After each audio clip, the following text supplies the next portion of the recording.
Hello folks, welcome back to my channel. और आप सब कैसे हैं मुझे कमेंट्स में ज़रूर बताइएगा। और अगर आप मेरे चैनल पे नए हैं और अभी तक चैनल को सब्सक्राइब नहीं किया है तो चैनल को सब्सक्राइब कर लीजिए। आप चाहे तो मुझे फेसबुक और इंस्टा पर भी फॉलो कर सकते हैं। तो वीडियो एंड तक देखिएगा।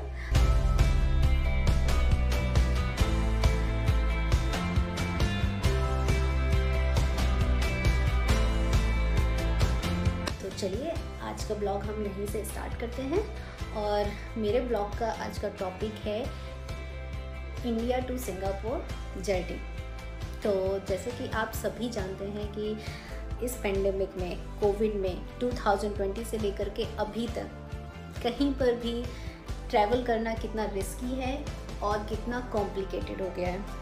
तो और हर कंट्री ने अपने अपने रूल्स बनाए हुए हैं। सिंगापुर के भी अपने रूल्स हैं। तो सिंगापुर के क्या रूल्स हैं वो मैं आपको इस ब्लॉग में बताने वाली हूँ।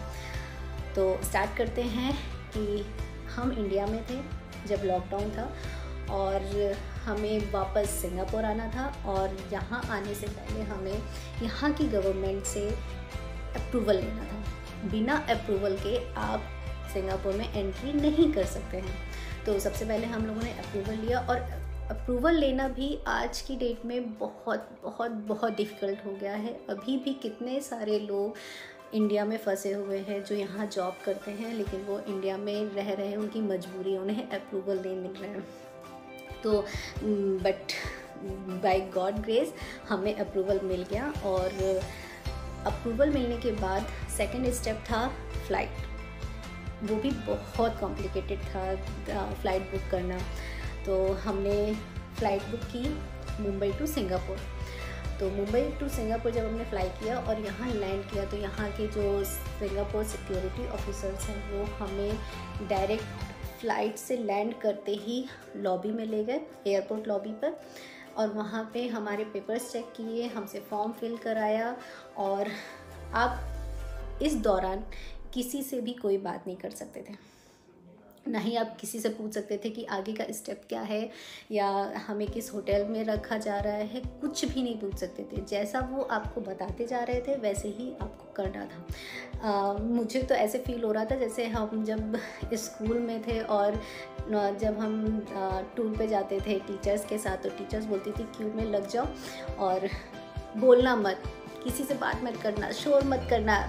तो वो ना एकदम सारा विजुलाइज हो रहा था मेरी आंखों के सामने कि किस तरह से हम क्यू में लगे हुए हैं, क्यू में जा रहे हैं। और जैसे जैसे जो ऑफिसर हमें बोलता जा रहा था कि ये करना है, अब ये फॉर्मेलिटी करनी है, वो हम करते जा रहे थे। तो हमें सारे फॉर्मेलिटीज़ एयरपोर्ट वाली कंप्लीट की और वहाँ पे फिर उन्होंने बोला कि अब आपको इस बस में बैठना है। वॉल्वो बस थी और हमारा जो ग्रुप था, मतलब उन्होंने डिवाइड कर दिया था 10 पीपल के ग्रुप में। हमारे ग्रुप में 10 लोग थे और हमें बस में बिठा दिया गया और बस से हमें होटल छोड़ दिया गया। और हमें बिल्कुल आइडिया नहीं था कि हम कौन से होटल में जा रहे हैं, किस एरिया में जा रहे हैं। तो हमें वहाँ पे होटल में ड्रॉप किया गया। होटल में जा कर के हमें फॉर्मेलिटीज़ करनी पड़ी, उसमें भी 1-2 घंटे लग गए थे। तो वहाँ पे फॉर्मेलिटीज़ करने के बाद फिर हम रूम में गए। और कैन यू बिलीव इट कि आपको 14 डेज़ के लिए रूम अरेस्ट कर दिया गया। एक रूम, और किसी से कोई फिजिकल कांटेक्ट नहीं, कोई फ्रेंड आपसे मिलने नहीं आ सकता है, कुछ नहीं आप कर सकते हैं। आपको 14 दिन के लिए एक रूम में रहना है। हाँ, आप बाहर से, अगर आपको खाना अच्छा नहीं लग रहा है तो आप बाहर से ऑर्डर कर सकते हैं। आपको जो डिलीवरी करने के लिए आएगा बंदा, तो वो नीचे रिसेप्शन में आप सामान दे देगा और नीचे रिसेप्शन से आपको कॉल आएगा और आपका सामान जो है वो आपके डोर पे रख दिया जाएगा और आपको वो उठाना है। ये फैसिलिटीज़ थी। वो हमें 14 दिन निकाले थे, जैसे तैसे हमने 14 डेज़ निकाले वहाँ पर। फिर तो चलिए देखते हैं कि अब मेरा रूम जो था वो कैसा था। ठीक है, तो let's go. So here is a room. तो ये एंटर करते ही आपको वॉशरूम दिया हुआ है, मिरर है, बाथ टब है, जो कि मुझे बहुत अच्छा लगता है। तो ये बाहर निकलते ही वॉशरूम के बाहर में बाथरोब दिया है, मिरर है, ये क्लोजेट है, लॉकर, आयरन टेबल। तो ये वीडियो बना रहे हैं प्रवीण, तो आप देख सकते हैं कि कैसे बना रहे हैं। बाकी सारी चीज़ें तो दिख ही रही है आपको।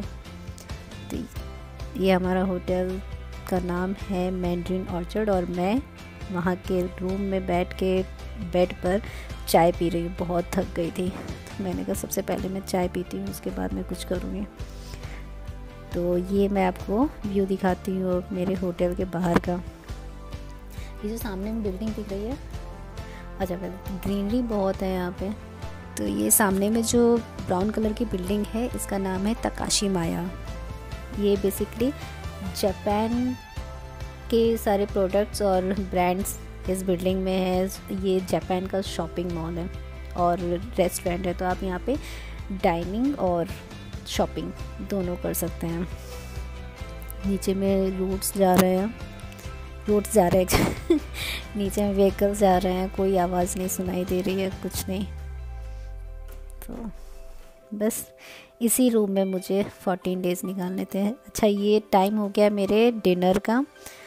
तो बाहर में ऐसे चेयर दी हुई है हर रूम के बाहर, तो जो भी लंच और डिनर होता है वो ला करके यहाँ चेयर पे रख देते हैं।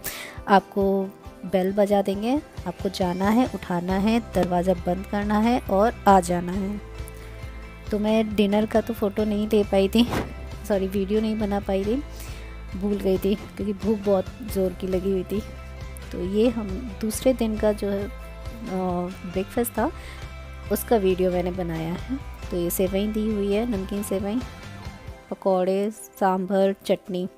हर ब्रेकफास्ट में आपको सांभर चटनी ज़रूर मिलेगी। एक फ्रूट रहता है, एक माइलो रहेगा। तो ये इनका ब्रेकफास्ट का मेन्यू रहता है। तो कभी मेंदू वड़ा, कभी डोसा, कभी यही चीज़ आता रहता है।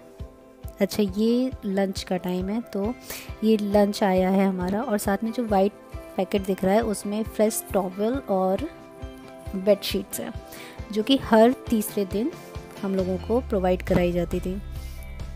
और जो गंदे बेडशीट्स रहते थे, टॉवल्स रहते थे, वो लॉन्ड्री बैग में दे देना होता था। तो ये हम आए हैं दूसरे होटल में, क्योंकि हमारी फ़्लाइट में किसी को पॉजिटिव निकल आया था, तो हमें 4 दिन के लिए, मतलब हमारा जो स्टे होम नोटिस था वो 4 दिन के लिए एक्सटेंड कर दिया गया था। तो हमें दूसरे होटल में शिफ्ट किया गया, और टोटल हम ऐसे रहे हैं वहाँ पे 14 प्लस 3 17 डेज़ 70 डेज़ हमें होटल में रहना पड़ा था। तो ये मेरे दूसरे होटल का व्यू है बाहर में। इसी होटल की ये बिल्डिंग दिख रही है, ये इसी होटल की है। और अब 4 दिन हमें सेपरेट रहना था, 2 रूम मिले हुए थे, तो मैं इस रूम में अकेली थी। ये ऊपर में ऐसे सारा दिख रहा है। रूम काफ़ी अच्छा था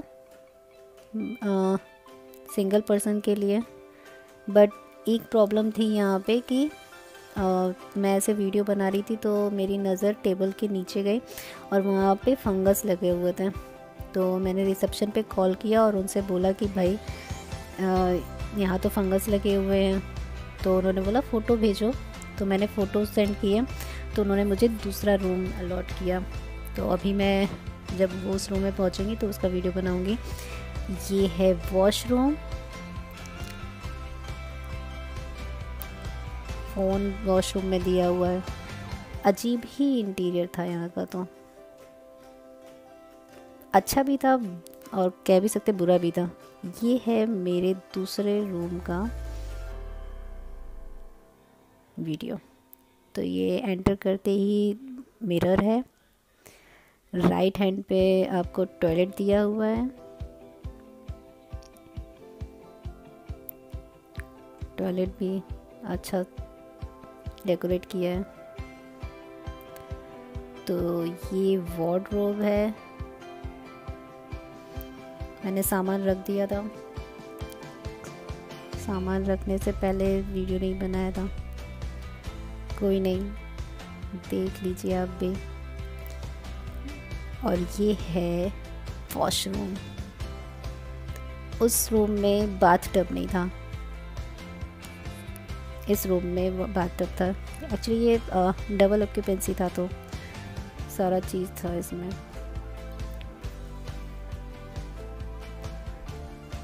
ये कुछ पेंटिंग्स हैं, मुझे नहीं पता कि कहाँ की हैं।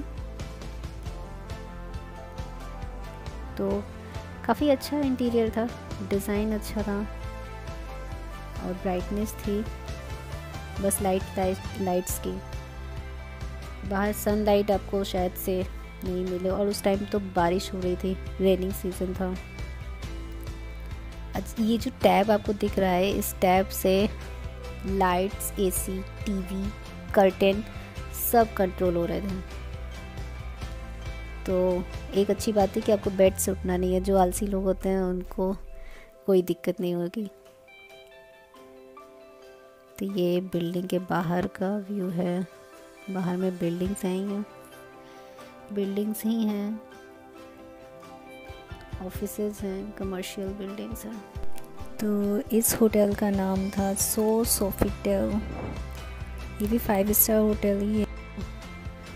ये दूसरी अलमारी है जिसमें केटल, कप, की टी केट रखी हुई है, मिनी फ्रिज है और लॉकर भी इसी में दिया हुआ है।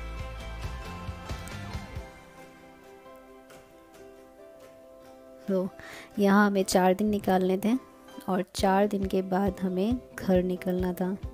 ये ऊपर में बहुत अच्छा इंटीरियर दिया हुआ था, बहुत अच्छा डिज़ाइन था, लाइट्स सारे मतलब लाइट्स लगी हुई थी, तो एकदम वाइट हो जा रहा था। तो फाइनली हम घर जा रहे हैं, अपना स्टे होम नोटिस कंप्लीट करके, जेल की ज़िंदगी बिता करके अब हम जा रहे हैं घर। तो ये है घर की हालत। 5 महीने के बाद हम घर देख रहे हैं। अब देख रहे डस्ट नहीं है घर में, डस्ट यहाँ पे है ही नहीं, तो घर के अंदर में डस्ट कैसे दिखेगी आपको। ये मेरा किचन है, जबकि हम लोग किचन में आएंगे अभी। पहले जो मेरे रूम्स हैं, बेडरूम्स हैं, वो देख लेते हैं कि क्या हाल है। तो ये है मेरा 2nd बेडरूम। ये भगवान जी हैं क्योंकि मुझे याद कर करके बेचारे, ओह छिपकली, यहाँ पे बहुत प्रॉब्लम है छिपकली की, पर मुझे बहुत चिढ़ है, मैं एक भी छिपकली को टिकने नहीं देती हूँ घर में। तो ये मेरा बेडरूम है, सब ऐसे ही छोड़ के जाना पड़ा था। टेबल रखा हुआ है, आयरन टेबल, सारा सफाई बहुत बड़ा टास्क है। तो ये है मेरा सारा सामान, सड़ा हुआ सामान, जो मैं बस ग्रॉसरी घर में लेकर के आई थी कि दूसरे दिन हमें यहाँ से जाना पड़ा था। सारा सामान सड़ गया, दही, दूध, नारियल पानी, जो ड्राई चीज़ें थी वो भी सड़ गई थी। सब्जियाँ, फ्रिज की हालत देखिए, कितने कीड़े पड़ चुके हैं, सारी सब्जियाँ सड़ गई हैं। नीचे तो ये देखिए, सारा पूरा सब्जियों ने पानी छोड़ दिया है, पानी सड़ गया है, कीड़े पड़ गए हैं सब। तो चलिए आप वीडियो एंजॉय कीजिए और मैं चलती हूँ अपने घर की क्लीनिंग करने के लिए। आज का ब्लॉग यहीं एंड करते हैं और मिलते हैं अपने नेक्स्ट ब्लॉग में। और आपको अगर ये वीडियो, ये ब्लॉग थोड़ा सा भी अच्छा लगा हो तो लाइक कर दीजिएगा और चैनल को सब्सक्राइब कर दीजिएगा। फेसबुक, इंस्टाग्राम पे मुझे फॉलो कर लीजिएगा, ठीक है। तो तब तक के लिए बाय बाय, और अपना ख्याल रखिएगा, सेफ रहिएगा और कहीं ज़्यादा घूमिएगा नहीं।